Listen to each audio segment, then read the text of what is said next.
In today's deeply polarized world, disagreeing about politics can feel like more than a difference of opinion. It can feel like living in two different realities. In today's episode, a radical experiment to see the world through the eyes of someone on the other side of the political divide. And a question for all of us: how can we stay curious and connected when all our news feeds and algorithms are designed to let us stick with what's comfortable and vilify what we don't understand?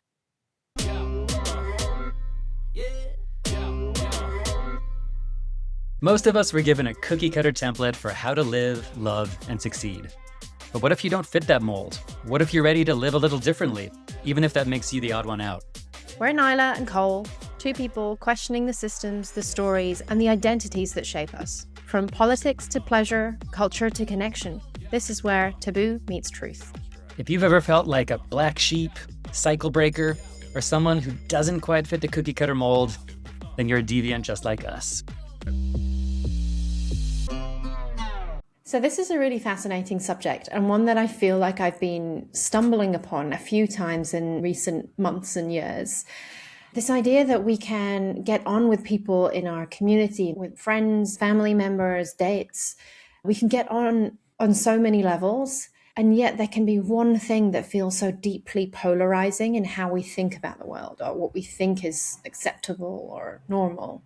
And it can be hard to know what to do with that, especially when it feels like such a big part of your identity.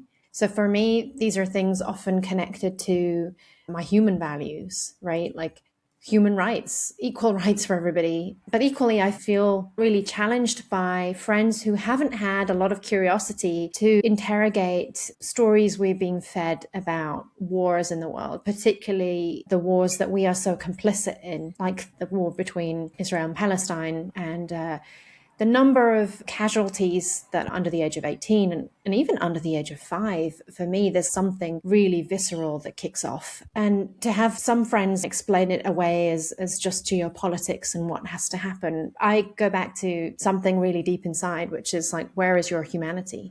And why can you explain away the deaths of children? So yeah, a couple of zingers to kick us off there, Yeah, just some light topics. But I know that you and I have had these conversations for a long time, but you have kind of branched off into a separate experiment, which I think is super fascinating. And I'm excited that we get to tell our listeners about that today. And I want to kind of commend you on it from a personal level, because I think it introduces so much personal challenge to do an experiment like this. So before I go on, please share a little bit about what this experiment has been and maybe what your motivations were for kicking this off. Yeah, thank you. So I've got one brother, and we really like each other. I mean, we get on, we value having a brother. Whenever we're together, we have a lot of fun together. But man, for two people who were both raised in a moderate Christian family in Colorado, we could not be more different. It was always apparent. I mean, I was the nerd, he was the jock. He was the numbers finance person. I was like the crosswords person. I guess it was also no one's surprise that we really went to different sides of the political spectrum. For the most part, that was never a big issue until I suppose the last decade or so, when I think we can all agree the world started to get very, very polarized. And when it just started to get more and more difficult to even understand how anyone on the opposite side of the aisle could think and act the way they do. And it's gotten emotional, it's gotten frustrating, it's gotten ugly. I mean, ever since Trump's first election in 2016, my brother and I just haven't even been able to discuss politics. It's just been understood this is a no-go zone, because every time we've even tried, tensions have flared and things have gotten a bit ugly. Yeah, I guess that makes Christmas dinner interesting. You just sweep it under the rug and you let these resentments and frustrations boil. But then about a year and a half ago, I got this idea for an experiment. It came one day when I was spending a few weeks in Berlin, and my brother called me up and he said, "Hey, all the news I'm reading is talking about these hordes of refugees swarming the streets of Germany, rioting and causing chaos. Like, is that happening where you are? Are you okay?" Wow. And I remember looking out my window. It was this quiet day. The birds were chirping. And I was like, not where I am. Maybe that's going on somewhere else, but that is not my reality. And he says, okay, good. I was a little worried that the news I was reading was telling me an exaggerated version of things. And it became really clear to both of us that the different corners of the internet we both live in, the separate algorithms, the news feeds that we doom scroll through are presenting two completely different versions of the world. And it was almost like he and I were talking to each other from different realities. I just want to shout that out for a second, because I think what you just shared there actually shows something quite unique. Like, most of us are influenced by our algorithms, but most of us don't know it, or Totally. we don't consciously bring awareness to it, right? The fact that in some ways he was fact checking his news with you. He reached out and he said, is this for real? Rather than being like, of course it is. It's on the internet. It's on Fox News. So exactly. Give him credit for having curiosity to want to put in the effort, even just to text you and ask you that. That's it. I really respect him for doing that and for starting to question how much of a slant and how much credibility to give his feed. And it was actually a bit of a wake-up call for me, because how often do I do that? I mean, I think where I'm sitting further on the left, we're a bit smug about valuing the truth more or valuing the facts. But how often have I actually paused to think, am I getting the full picture? Am I only seeing one version of this story? Am I being told certain things and not being told others? So it was actually a bit of a wake-up call for me. So fast forward to Trump getting elected for a second term, even though all the polling was saying that wasn't going to happen. And I've really started to question, like, this does not align with my understanding of the world. What am I missing? Why did half of the country think this was a good idea? What perspectives, what narratives are just not even on my radar? So I called my brother up and I said, okay, humor me here. I've got this crazy idea. What if for a couple of weeks, we just swap realities? What if we swap the news we consume, swap the algorithms we read, and just try to experience the world through each other's eyes? Such a cool idea, honestly. I don't know how you thought of that, but it's also just, I can't imagine if you had totally appreciated like how much effort that was going to be at that time, because it feels a bit scary to I find some comfort in my own sources, and I guess that's exactly the point. And I think that's such an important point for most of us, including myself. We go to the news hoping to see things that confirm what we already think. We seek out that confirmation. We want to read stories that assure us that we're the good guys and that confirm that the bad guys are up to no good. And that's unfortunately the reason a lot of us turn to the news. And if I was going to try to connect with my brother and connect to the other half of the country, I decided I might need to take a break from that. Yeah, it's so interesting, actually, that even as, smart, educated individuals, we do seek a simpler narrative, just because otherwise it takes so much more effort to digest the news and to be up to date with the news and, to understand the multiple complexities and the nuances. And perhaps you can do that for one subject or one war, but holding that level of complexity around all topics just feels too much. And so we do look for the simplistic, who's the good guy and who's the bad guy kind of narrative. Yeah, we live in a chaotic world and we desperately want it to make sense. So we seek out the simplest versions of things to help us breathe easy. But I think a lot of those times, those narratives can be simplified to our detriment, can be simplified at the expense of the truth, frankly, and just the complex gray that is unfortunately the reality that we live in. Well, and in many ways, that's mature space for people to manipulate, right? In many ways, it's like if somebody wants to then help skew the way that people think, then that's exactly the way to do it. So, let's get into that in a bit, but tell me, what was Joe's reaction when you suggested this idea to him? I thought he was going to shoot me down, frankly, but for whatever reason, he agreed to it. A lot of his frustration was just election fatigue. Like, he was reading mostly Fox News, and he was just sick of being told that the only story in the world was U.S. elections, and he wanted a broader view. That's really interesting, actually, because this kind of speaks to like almost being overfed. Like Fox News maybe have overdone the election news to the point where he's now starting to step back from it. It's not engaging him as much as it was before. He recognized that opening Fox News and the front line being about how many days Biden was going to play golf or what Kamala Harris said 15 years ago on Twitter. He was realizing that this is not maybe what we should be prioritizing. He's a busy guy. He's a business owner and a father of three, and he wanted to get straight to the most pressing matters. And I really respect his motivation to break out of those habits of just being spoon-fed sort of this comfort news and trying to get to the truths that matter. And so I was really glad he had that motivation for sure. Yeah, and that's actually a great space to be curious about, like, what else is out there, right? Another big motivation for both of us is that we rarely have the opportunities to have respectful conversations about the news with people who disagree with us. I mean, I'm a bit ashamed to say that almost my entire social circle aligns with me politically. And I even told him, I'm glad that because you're my brother, I now have one conservative person in my life. And I wish my social circle were more diverse, but he was the only person I could talk to about this. Right. And he said something really interesting. Actually, maybe I'll just play a clip where he explains that himself. But he's always felt a pretty extreme pressure not to pipe up with his own opinions because he's felt such a strong.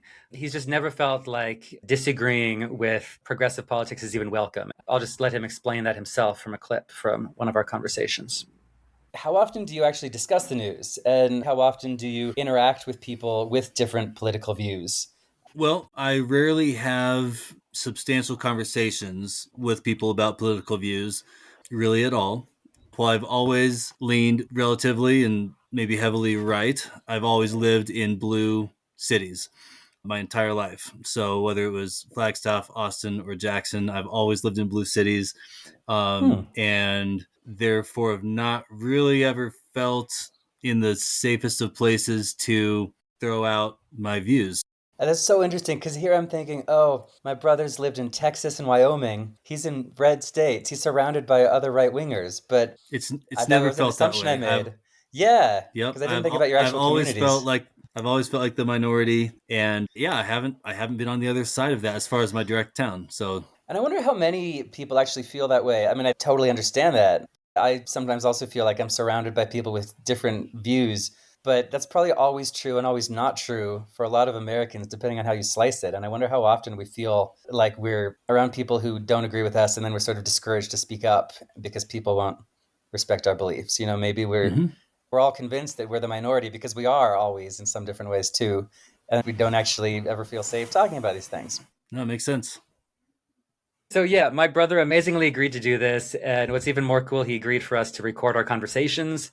You can listen. We've had 3 conversations so far, and you can listen to all 3 of them. They're just a podcast mini-series, and we'll include the link to listen to those in the description of this episode. News swap, right? That's what it's called. News Swap is the name of the series. Okay, wow. So how did you even begin? I mean, I'm sure there's lots of topics where you would have naturally clashed. So, like, how do you set something like this up?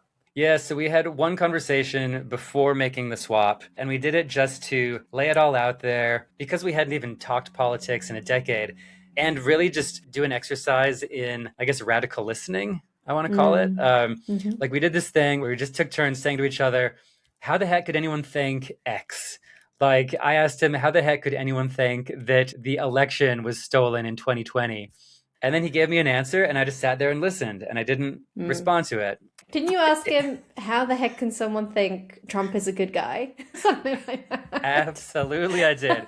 Do you think he's a good person? My brother's like, yeah, he's a little cringe. But he said something like, he didn't have to run for president because he was rich enough, but he ran 3 times because he wants to make the country better. Yeah. He's forgiving of, I guess, the style because the vision is maybe aligned with what he thinks is where we need to go. I also found the conversation about wokeness really interesting in that first episode. Do you want to say something about that? Yeah, because we took turns at trying to define each other's political bent. Like, we've never talked about this, but what do you think of my politics? Yeah. Here's a clip of that. What does woke mean to you? Have you ever thought of me as your woke brother? Ooh, okay. No, this is a good one. Woke to me, without thinking about it for more than 3 seconds, means that someone is so focused on either a progressive agenda or has the blinders on so hard, focusing on maybe a couple topics, that they are blinded to a lot of other factors around them. I think that's what I'll go with for now. I love hearing that definition. It actually gives me a lot to think about. What does woke mean for you? Well, Or is I've it good. a word that liberals don't even want to? Yeah, pretty soon after I heard the word, I don't know if it was a decade ago, once I heard the word being floated around by liberals, I was like, I'm not a fan of this because the way I interpreted it is like woke people get it. Like we get all the problems with the world and we are speaking up about it. And my definition of progressive is knowing that we haven't fixed everything yet and knowing that there's a lot we don't even understand. For me, being liberal is like acknowledging that we all have a lot more to learn and that the world is always changing. And so to call ourselves woke as if we're the only ones who get it sounds very smug and self-righteous. And I think that is why the right seized on it, because it came off as smug and self-righteous. And I don't blame the right for doing that, because I don't like it whenever the left sounds sanctimonious, like they know all the answers. Fair enough. So what was really interesting about this is that I think what you did with that first episode was you created the conditions to have a respectful dialogue where you knew there was going to be some difficult conversations that might come up. And one of the things I've learned in my own training around dialogue and negotiation and persuasion is that you begin with where you agree. Yeah. Right? Before you move to what you disagree with, because what you're doing is you're allowing each other to recognize we both believe in, the principles of humanity. And then we layer on top of that the things that perhaps we don't believe in, but we're curious and interested enough to understand how you got there. We're not here to change your mind, right? That was it. We both agreed this is not about debate. This is about just trying to see if we can respect where each other's coming from and trying to understand each other's values and understanding of the world, which has just felt impossible, Yeah, seeking to understand that other person's reality. I love it. So then we kicked off. We tried to go for 3 weeks with nothing but each other's news. My brother read the New York Times and The Economist, the snooty coastal media. That's what they call it. Sure. I mean, that's what they call it in conservative media. And I suppressed my gag reflex and consumed Fox News. And Holy also, shit. also got the login details to my brother's X feed, Twitter feed. It still pains me every time to say X. Let's just call it Twitter. Yeah. And then I was listening to some podcasts, like the Ben Shapiro podcast. We both admitted already like cheating on day one just because it's so tempting. You just want that candy. I call it like candy when you just need that reassurance that the world out there makes some sense based on your values and that, the villains are being villainous, the good guys are being good guys.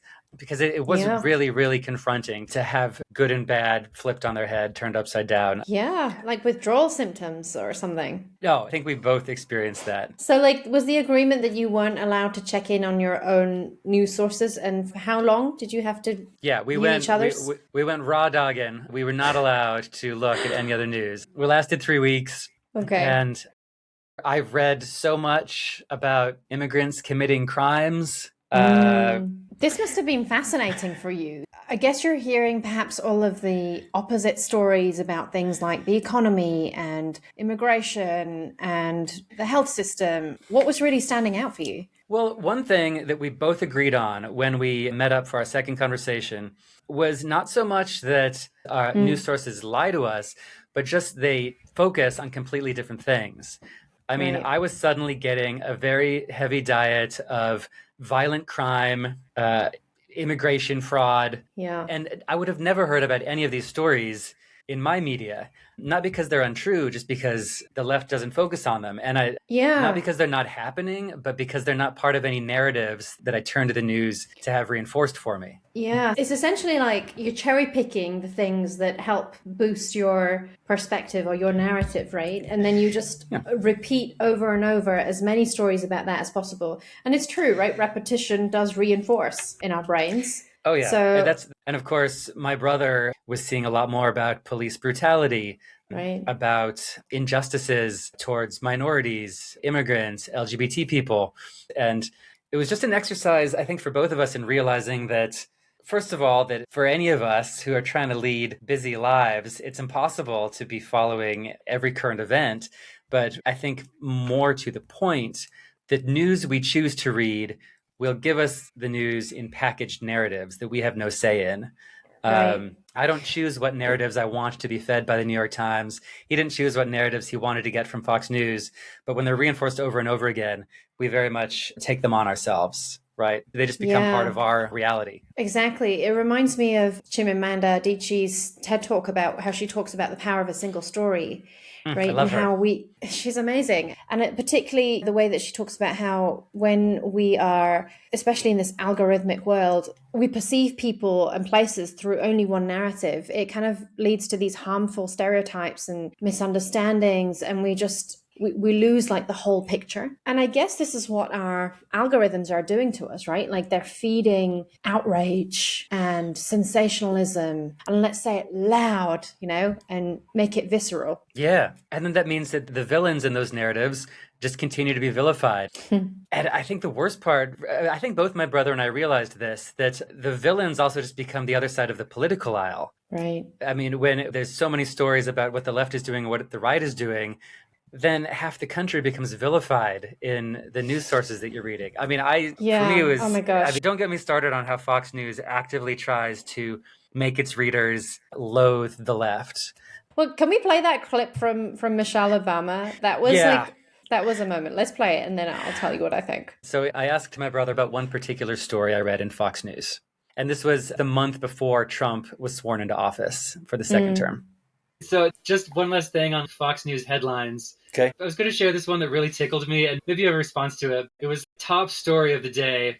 The headline was Michelle Obama sparks backlash after posting Happy Holidays video. And I clicked, and it talked about how she'd posted this video, and the backlash was because she had said, I quote, "I know it's been a difficult few months for many of us, and that folks are feeling a little bit anxious and uncertain." And I couldn't even understand. It's like, well, of course, a Democrat has had a difficult few months since a Republican was elected president, and she's posting a video saying that's difficult.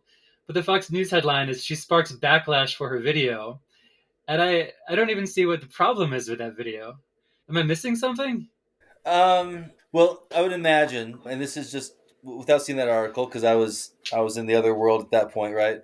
But I think that conservatives are so tired and exhausted from the last 4 years. Like for us, it just feels like we've been through our gauntlet of just all the, not to get into the debate or too much of it all. Yeah, it's been a rough 4 years if you're a Republican. Yes, thank you. Okay, we feel like it's been a rough enough 4 years. Always being told that we're wrong and we're the stupid ones, the uneducated that can't comprehend bigger visions and problems and more intellectual things. So to see Democrats now mourning for 2 months, which I know it's a big deal. It's a big deal. It's a big shift.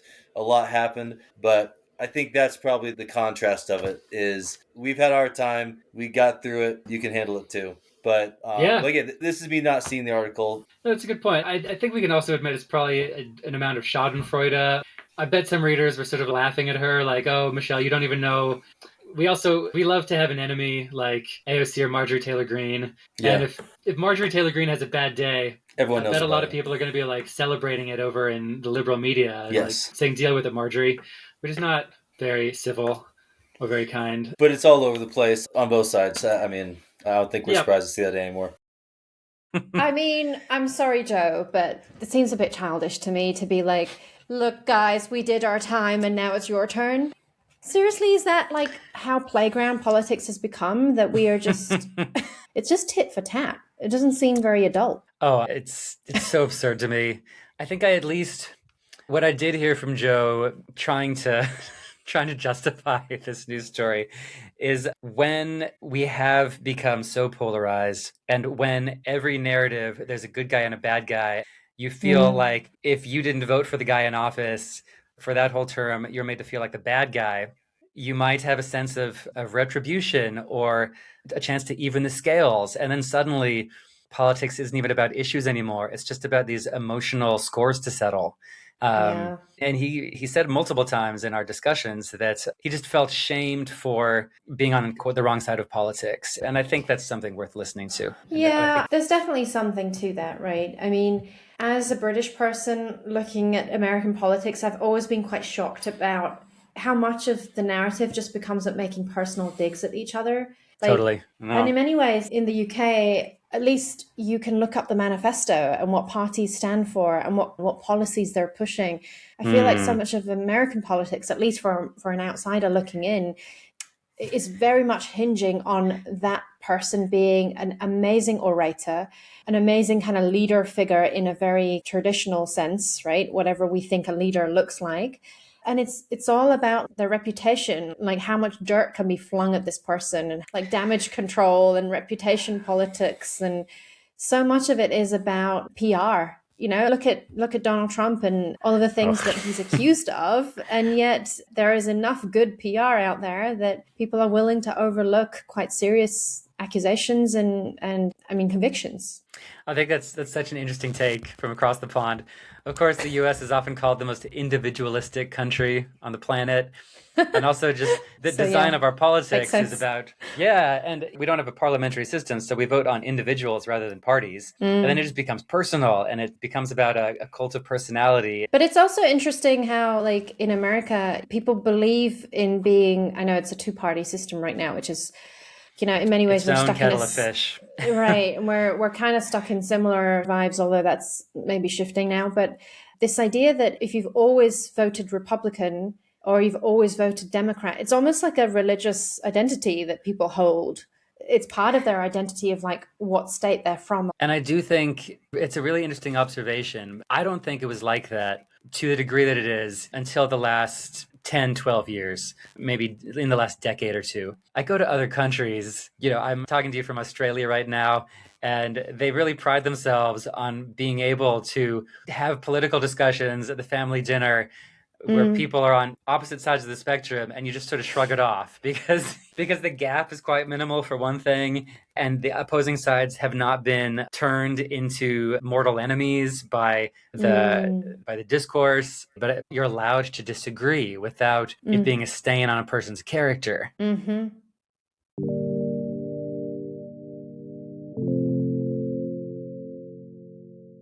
So there's a juicy part in, I think, episode 2 that I'd love to pick up with you, right? So it was the part where your brother talks about his ex feed, and I think you asked him about the number of disturbing images you saw of, was it women and children being killed or hurt in Gaza, and how that was posted all over his feed, almost as a celebration of victory in some ways. Tell us a little bit about that. Yeah, I struggled with the X feed so much more than Fox News. Fox was just comedy compared to what was going on that X feed. And I know it really got to you too. When I first opened my brother's X feed, I was just bombarded with post after post celebrating the deaths of Gazan civilians. And it was my first thought was like, this isn't who my brother is. He does not celebrate anyone's deaths. But why is this all that he's seeing? Oh, it was dark. And I really wrestled with even whether or not to bring it up with him, because the point of this whole experiment was about mutual respect, but I couldn't respect this. So I did confront him about it. And well, first of all, he agreed with me that this is not anything worth celebrating.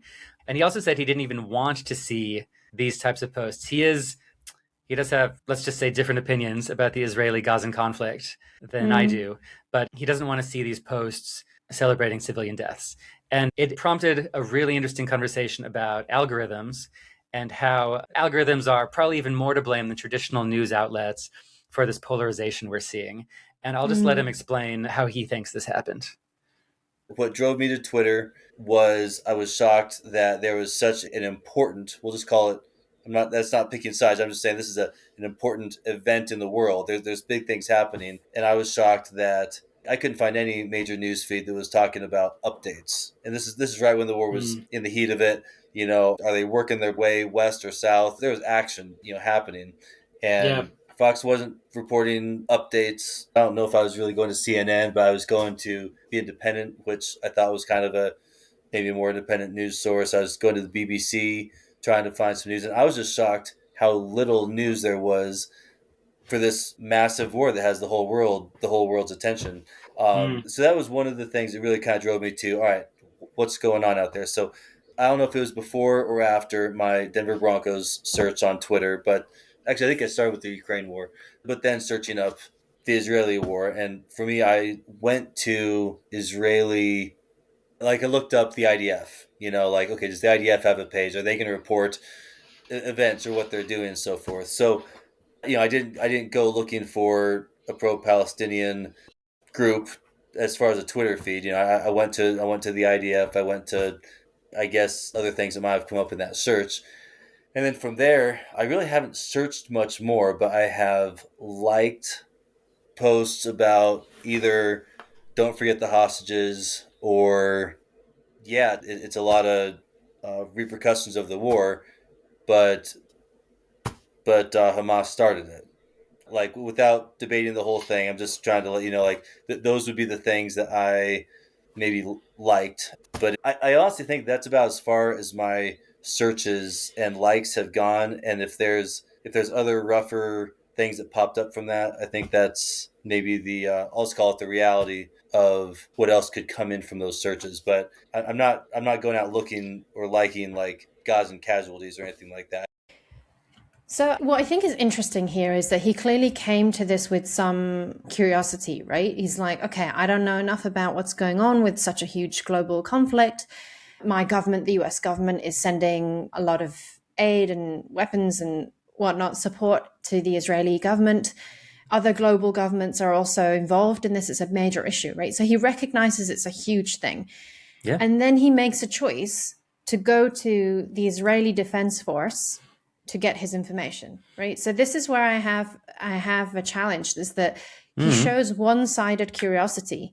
I don't know if that really counts as curiosity. That's basically saying, I'm going to look for the narrative that I think is most aligned to me. What I'm curious about, and if Joe were here, what I'd really love to ask him is like, what stopped you from being curious about how it was being reported from a Palestinian perspective and how that might potentially challenge the Israeli perspective? Because this is out and out war now. As an observer, you have the opportunity to say, let me hear you both out and make up my own opinion about what's emerging here. But he didn't show enough curiosity. He just decided to take the narrative that this all began on October 7th. And so that's the bad guy. And to me, that's the single story risk right there. Yeah. I think a few really interesting things are happening here. He originally went to X because he wanted the facts. He felt like Fox News wasn't focusing enough on this issue, and he wanted on-the-ground sources reporting. Yeah. And then he made an error by only going to one side. And I think he brought in his own bias there, thinking that the IDF could tell the whole story and that Palestinian news sources couldn't be trusted.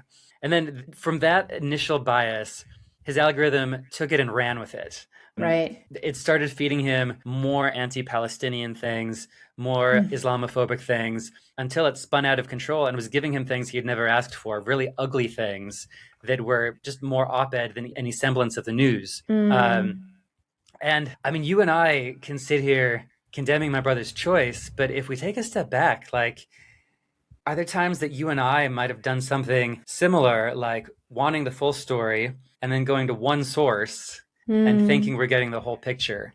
Yeah, you're right.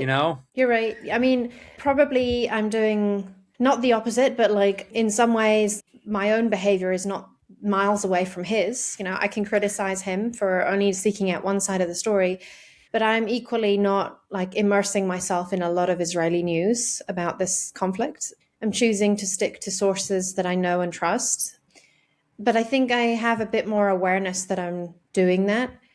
I don't know, even as I just said that out loud, do I though? Because I do have a very certain opinion about this. But can I just say one more thing? This isn't for me about like, in some ways it's like there's a part of me that wants to be right. Okay, I'll admit there's a part of me that wants to be right. I know that there's more to this story than the Israeli Defense Force would claim, for example. But there's a much bigger part of me that is saying, on a human level, I don't care what story you're going to feed me. On a human level, I'm never going to be okay with the mass killing of under 5-year-olds or children or the targeted killing of children.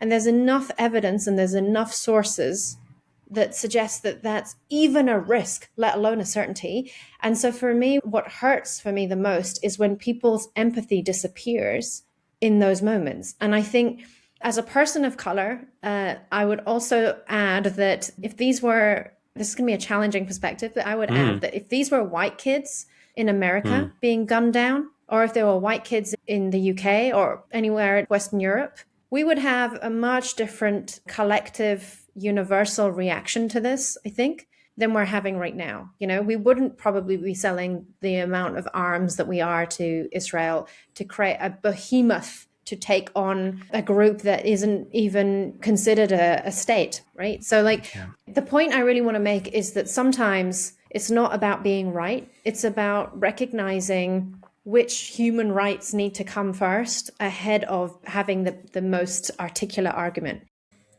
I hear you. And it's one thing I love about you for just taking a firm stand on what you know to be true. And I'll be honest with you, I had visceral reactions over and over again to a lot of the topics that came up in these conversations I had with my brother and I. And the question that keeps coming up in my mind is, how can I express to my brother how deeply wrong I think some of his most strongly held beliefs are without it seeming like I'm shaming him for them? Because it's something that came up for him so many times. He has felt this shame. He has felt the left shaming him for one belief or another. He claims the left is very loud in condemning opinions or statements that they don't agree with. And, you know, I think it's the classic idea that cancel culture has run amok. You know, my brother and I talked a bit about wokeness, and for him, his political ideologies are just reinforced by this feeling that he needs to push back against wokeness and cancel culture. And I think there's something really critical for us to think about there. What has this climate of shaming people for having the wrong opinions, where has that gotten us? Yeah, I mean, I think we all know, right, when somebody feels shamed or vilified in some way, or they don't feel like they're heard or they're validated, that ain't going to get them to engage with you in a way that's helpful or healthy, right? So if we want to be able to come together and not be divided by our algorithms, then we're actually going to need to develop the kind of skills that you both demonstrate on this podcast, frankly, like the skills to be able to actively listen to each other, even when we disagree. And the desire to seek to understand, you know, like Stephen Covey in his famous book talks about this idea of like, let's first seek to understand. Let's understand also what's between the words, right? Or what's underneath the words that people are saying. Because we don't want to trigger people's defensiveness where they now need to like double down on an idea that they have just to retain a sense of dignity or self-respect. You know, he says in his clip that he's almost felt like conservatives are considered like dumber and not able to hold these big ideas. We don't want people to feel like they have to shut down to like hold on to a sense of respect. And it really kills trust, right? Psych study after psych study tells us that trying to shame someone into changing their mind backfires horribly. Right. People get defensive, they lash out, they look for new ways to justify their behavior. And my brother actually says this himself. He says, well, it might look like we all agree because you might shame someone into silence, but actually they're just sitting there silent and resentful and developing this deep underground animus towards you and your side of the fence. I think as horrified as a lot of us are with what might be happening with the Trump administration right now, the left has done a really bad job of trying to invite people over to our side of the aisle, because instead we post a really strict set of rules, like you need to think this, and this, or you're wrong. And we're calling out anyone who doesn't agree. But what we should be doing is calling in people and saying, come over to this side where we have sanity and we have respect and we have a desire to understand each other. Maybe have some curiosity about where you're coming from, and we have a desire to tell you about why we think the way we do. Instead, we just shut people down and shame them. And I do think that mindset has a huge role in deepening this divide. I can't just point to Trump and say it's all his fault. Maybe I'll play a quick clip where we talk about this, the way that the sense of gatekeeping can backfire horribly and how it certainly hasn't worked for my brother. I've talked about this with some friends and this sort of new reality of what it's like to be left and what it's like to be right. If you're a conservative and you walk into a party of conservatives who haven't met you and you're like, hey guys, I'm conservative. They're like, cool, grab a beer, let's all hang out. But if you're a liberal who shows up to a liberal party and you're like, hey, I'm liberal, the liberals will be like, prove it. How liberal are you? Are you the right kind of liberal? And just spend the whole time judging you and picking apart like what you're wrong about. Interesting. And I think there's probably a lot of truth to that. This like sanctity of being liberal enough that's not doing anyone any favors. Well, to jump on your party analogy, I mean, the last 4 years, I felt like I was a conservative walking into the Liberal Party because they were the only voices. They were the controlling voices, right? Loud voices. They had the presidency. They had, and I couldn't walk into a party. I'm trying to stick with the analogy here.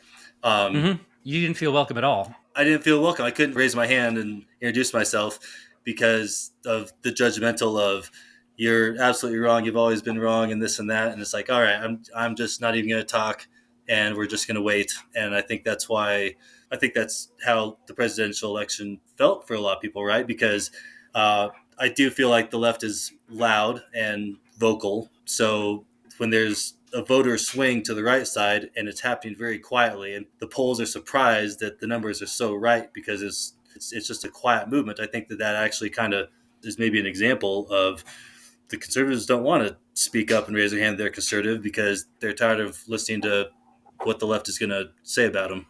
But yeah, I know that could go both ways at some level, but I think those quiet polling numbers are really almost an example of that. It's true. And to be honest, I can make similar analogies with like the equalities debate or gender wars and the way that some people see the feminist movement. I think there are so many similar situations with big topics where we're falling into almost these like purity tests, as you described them, where like you're only right if you fit this mold. We only invite you. I mean, you need to be a purist, right? You're either in or you're out, and it's very binary. And I think that by definition is polarizing, right? Are you familiar with moral foundations theory? I've heard about it. So it's a really interesting way of understanding political differences. It basically says that there might be a certain number of values that we all think are important, but we just prioritize differently. Like we might all think that equal opportunity and fairness are important things, but the left prioritizes it way more than the right. Whereas like rule of law and respecting authority, yeah, that's a good thing. But the right is like, no, that's like one of the most important things. But purity is one of the values that's looked at in this moral foundations theory. And for decades, it was considered a conservative value. Conservatives were the ones who were like, you're not pure enough to be conservative. You're a dirty gay person. You're a non-religious person. You're not welcome here. But somehow in the last decade or so, it's switched. Yeah. And the left is seen as like this purity culture where like, are you woke enough? Do you tick all these boxes to be good enough to be counted in the progressive movement? And I think that's really interesting, right? That is fascinating. And you're right. I wonder how that switched and what that switch was all about, because the right was associated more with like also faith in God and maybe the more traditional setup of how family values shine through. And I think that is maybe less of a factor now. And maybe having someone like Trump at the helm is a huge part of that shift. He's such a disruptor of that narrative in so many ways. Yeah. I would reason, and my brother would probably agree with this too in a roundabout way, so maybe I'm speaking for him here, but I think we've gotten it in our heads in the last 10 years or so that there's a lot of wind in the sails of progressive ideas. Like the LGBT rights movement had a lot of momentum. Diversity and inclusion had a lot of momentum. And those almost maybe in a lot of the public eye seemed to become the prevailing, like the dominant, dominant idea. And so once, I'm speaking as a queer person, but once people thought that like being pro-LGBT had become the majority opinion, then it was like, we need to condemn the minority for not catching up to us. And so I think when that switched, I think when you feel like you're in the majority of something, then you also feel entitled to judge and shame people who aren't there yet. Yes. And I actually think it's a really important issue because everyone's on their own journey. Like when Obama became elected, he wasn't pro-gay marriage. And then he got there. And I'm not going to shame him for being against it at one point. I'm going to salute him for getting there eventually. Right. The same way my mom or my dad have come a really long way in the evolution of their thinking about gay rights.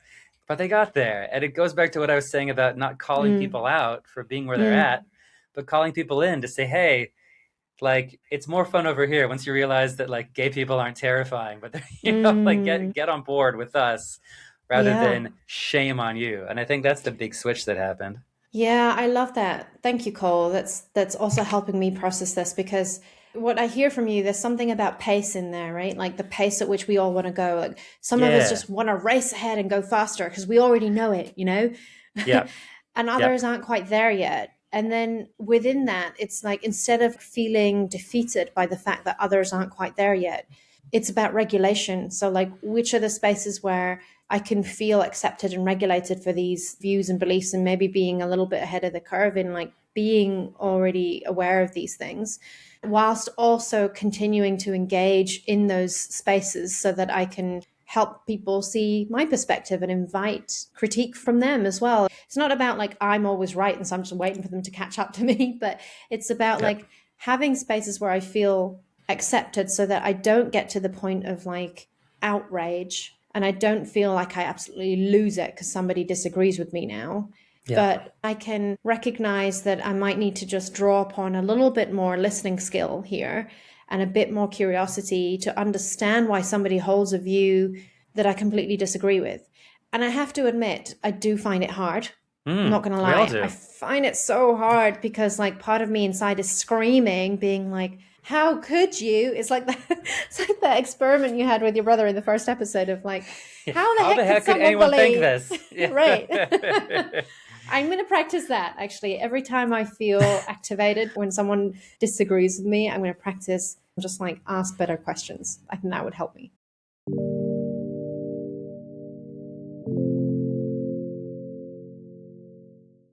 Can I just throw this in there? So, like, there's this comment that Joe made about feeling like the minority in Mhm. the blue states. You know, I'm coming back to the first clip we played, where he talks about feeling like the minority, right? And as somebody who has lived her life always being the minority, always wherever Mm. I've lived or been, identifying as a person that is different, I'm not sure he's totally understood the privilege that he does have in those situations. And I think, for example, when it comes to the gender debates and some of the conversations I've had with people around that is, you know, I agree that sometimes some factions of like the women's movement can be about like hating on men, and some factions of the men's movement is also about hating on women, right? And when Mm. you look at Mm. that, if that is what your algorithm is feeding you over and over, you're going to think that's what's the reality, that's what's going on as a Right. That's the whole. dominant take on the other side. Yeah. Right.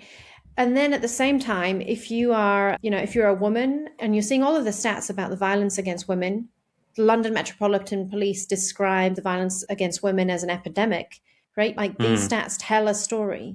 And so what I'm noticing is that in all of these examples, somebody has to take the responsibility and the emotional labor of saying, look, I'm the one that feels put upon here. I'm the one that's in the minority, but yet I have to do the extra work of reaching out and not shaming you and not being like, well, all the stats suggest that you guys, blah, blah, blah, but instead be like, I'm going to be holier than thou and rise above that and say, despite not having the kinds of privileges that you enjoy as, say, a white man.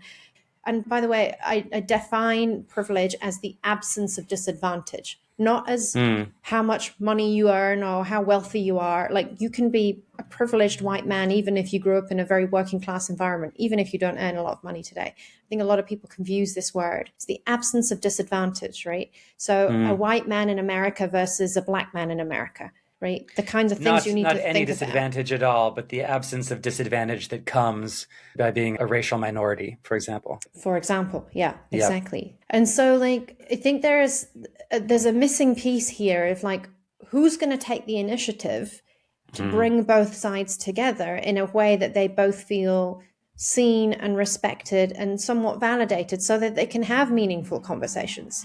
Because right now, no one's doing that. And actually, all of our tech, all of our phones, all of our social media profiles are in fact doing the opposite. They're Yeah. driving us to opposite ends. I mean, our algorithms are designed to make us, it's called rage bait. They're designed to make us angry at each other.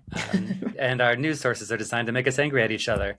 And I agree with you. Someone's got to step up and try to offer an alternative way forward. I think doing this is really hard, like staying actively curious and actively open to other people's opinions, especially if any of us have grown up as a minority. And I want to be really clear. I can't tell everyone to go out there and turn the other cheek and have these difficult conversations, because I don't think that's anyone's responsibility. But I do think there's tremendous power in choosing to do that.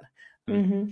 If you have the capacity, the support, the perseverance, the energy to have difficult conversations with people, then I do think that's what has to happen. I think a lot of us, we can't sit around shaming people who try to hate us into finally coming around to our side. Some of us have to do the heavy lifting of calling people in. Yeah. I think it's also, I hope that we teach this skill to our next generation and we teach it in schools. But I Yeah. think so much of like, for kids that are digital native that grew up with social media or grew up with tech as a huge part of their life, I think there is just like different skills that we need to build community in future. Otherwise, we are feeding this loneliness pandemic by isolating ourselves from other people on issues. And when you start to look behind the curtain and realize like you've been led down a path because of what some algorithm has chosen to show you, because it's just going to get more hits because it's going to incense you. Yes. Yeah. That rage bait. Right? That rage bait. So like, if you start to understand like the incentives at play here and how you're actually being played, it allows you to just step back. And I think in many ways, asking different questions and having curiosity feels a little bit easier than having to, for every news story, go and fact check or go and look at both sides. And, somebody said to me once, like, there are three sides to every story: yours, mine, and the truth. Yeah. Great. And so I was like, what do I do with this? I don't I don't know. Well, where do I find the truth? That's the one I want. But choosing to actively expose yourself to different viewpoints, I think, is just a much healthier way to inform yourself and to continue growing around certain subjects and topics. And just, I've been practicing a lot of yes and reading the news lately. Therapists love to say yes and. Any given event, two truths can be true at the same time. You can take one news story and it can apply to two different narratives. It can add fuel to the flames of my leftist narrative over here and my brother's narrative over there.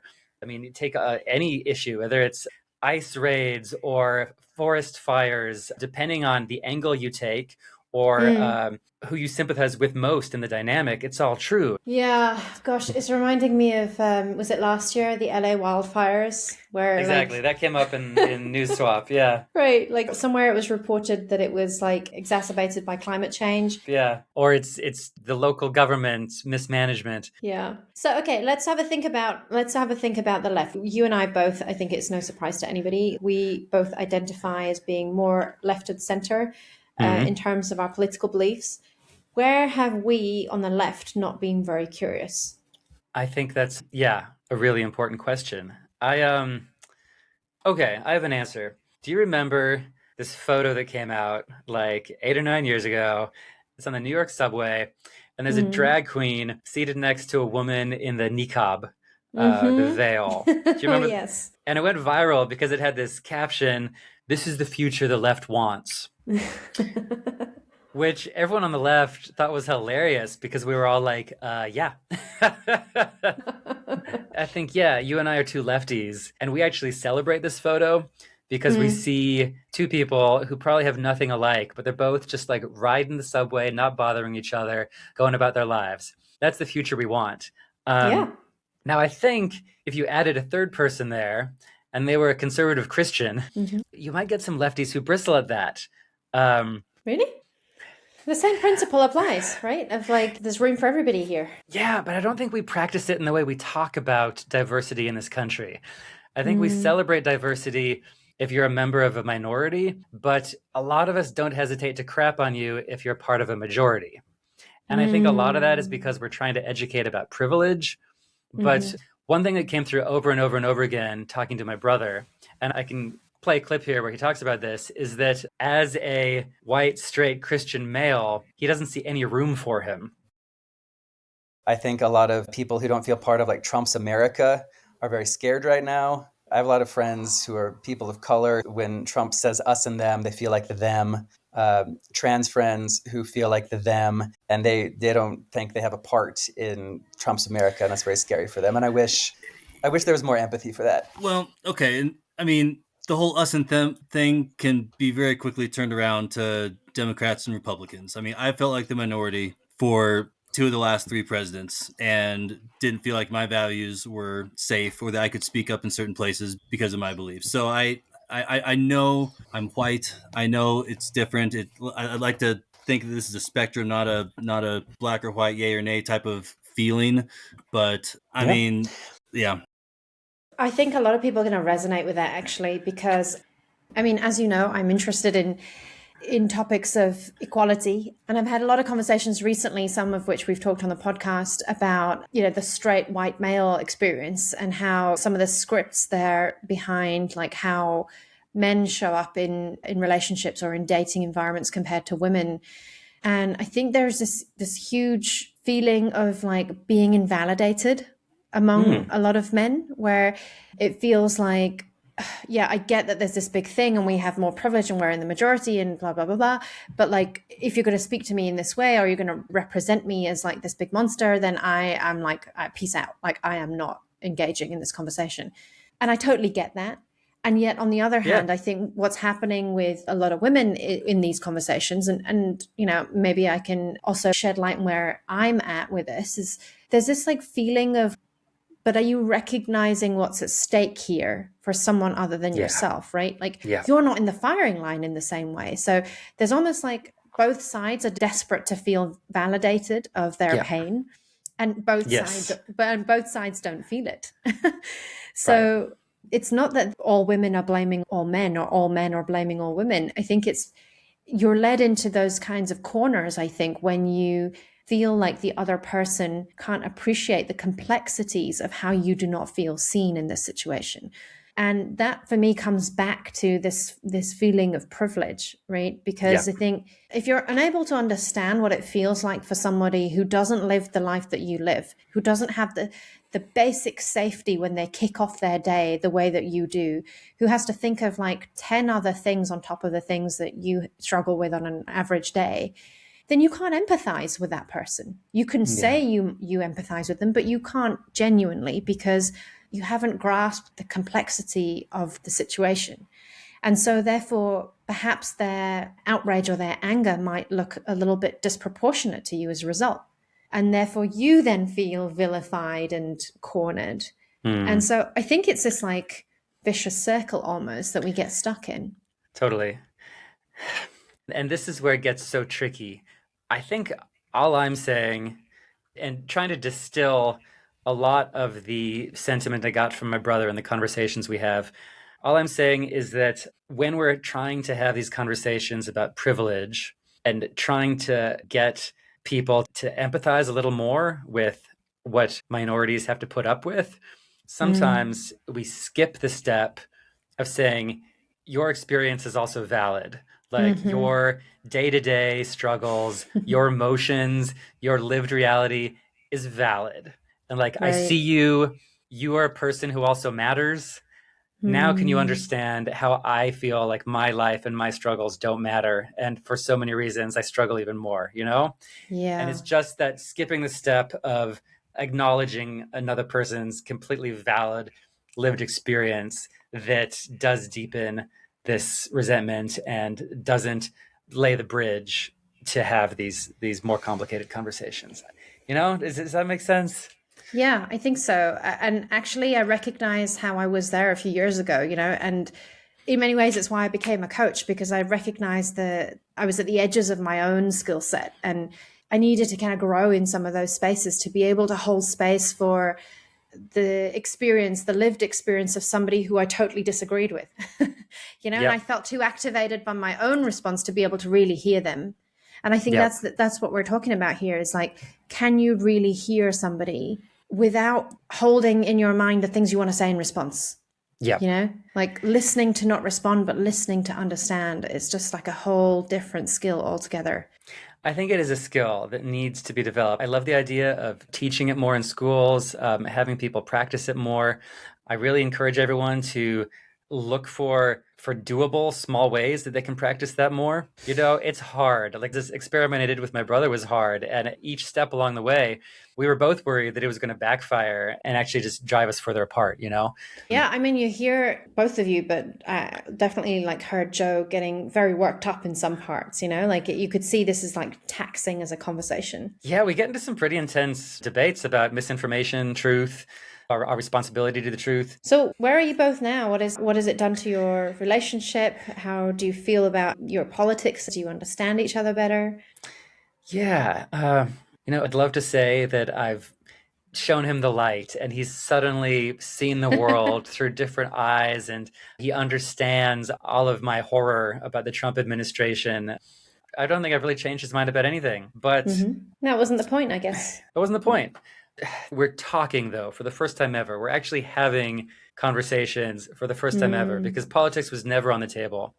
Since this experiment, we message each other every now and then with a headline and we say, what's your take on this? I'll send him one of Trump's tweets and I'll say, what's your reaction to this? He'll respond and then I'm able to say, thanks for that. You should know that it horrified me for X, Y, Z reason. I felt more emboldened to let him know that I'm just like enraged and horrified with some of the crap that's going down. But we're at a place now where I feel comfortable saying it and he feels comfortable hearing it. I guess we've taken the personal out of these conversations, the really heavy emotional buildup, the rage that the polarization is fueling. We've taken that out of the equation and we're actually allowed to just debate these things intellectually. I'm just reminded of that funny exchange we had the other day where, what was it even about? Was it Greenland? Oh, it's the Greenland thing. And I sent it to you and I was like, is this for real? Like what's actually happening? And I had asked my brother about it earlier in the day. What perfect timing. And I said to you, but I don't respect this position.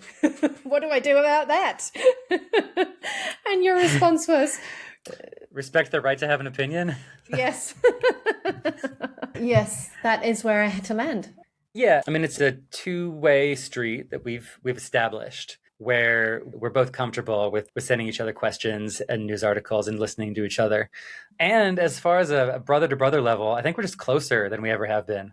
Yeah. We just, that's so nice. It's lifted something between you, right? I mean, huge respect to you. You know this already, but I think it's one of the most innovative and insightful experiments that I've seen for a long time. And I'm just so proud of you for everything you did to set this up and the way that you recorded it. You know, I think this podcast, the New Swap podcast series is amazing. And I think everybody should go listen to it. And if you're like me, you're going to be like feeling worked up and outraged and sending really long lists of bullet point notes to Cole at the end of each episode. Facts. We'll link it in the episode description here, actually, so people can find it easily. But I think just connecting back to a thing you said earlier, we don't have to be curious, you know, walk around as these like curiosity machines. Like curiosity is a practice. It's not like some kind of virtue that we have to extend to everybody. You know, sometimes you come across people and you start talking to them about something and then you just stop because you think this isn't going to be a healthy conversation. This person isn't open to hearing different perspectives to their own, you know, so there are times where you just got to have healthy boundaries and you've got to think about whether somebody is open to having a curious, intelligent conversation. If there's no hope for that two-way street, and a lot of times that's going to happen, then it ain't worth the effort, right? And you got to know your limits. Protect your peace, And so let's think about the questions that really help us sit with this, right? I think there are a couple that come to mind for me. The first one is, where in your life are you genuinely trying to understand? And what have you already decided you're kind of done listening to?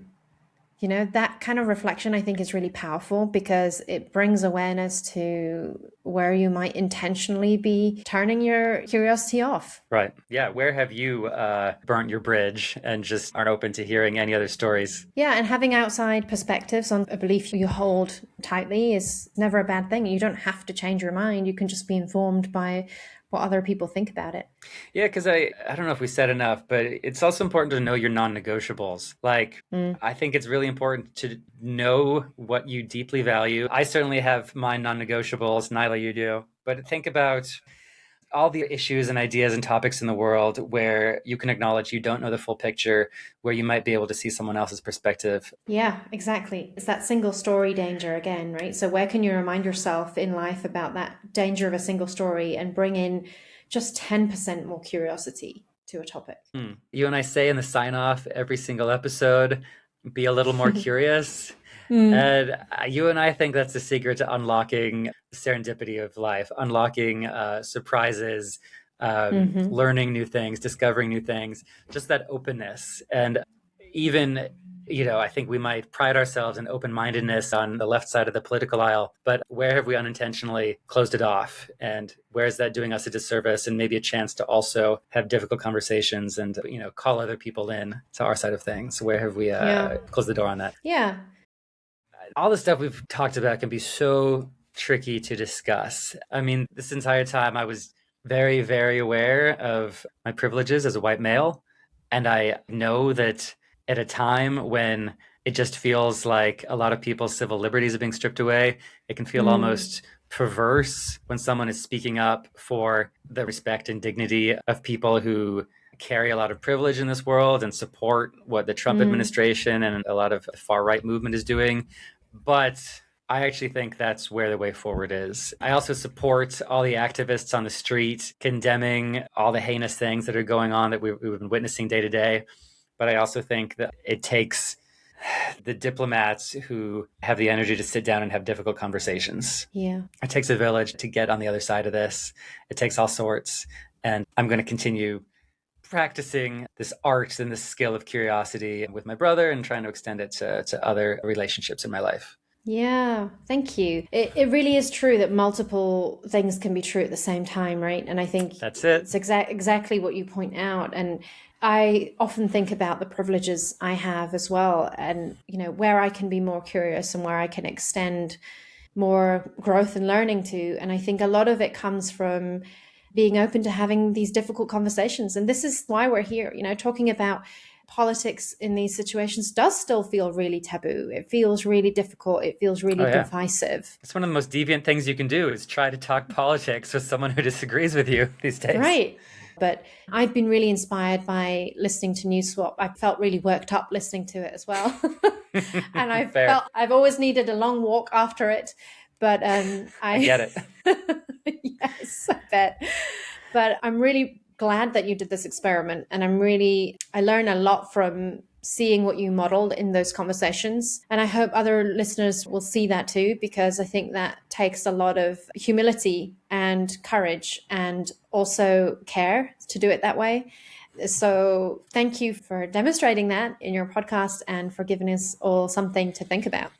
You're very kind. Thanks for that. And just for the record, you were a constant sounding board while I was putting this out into the world. So thanks for giving me the courage to also post it and push through Yeah, it. Thanks for reading all my long bullet pointed messages. Oh my gosh, I loved them. Some people hate those. Bring it on. So until next time, guys, stay kind, stay curious, and stay just a little bit deviant. Thank you, everyone. See ya.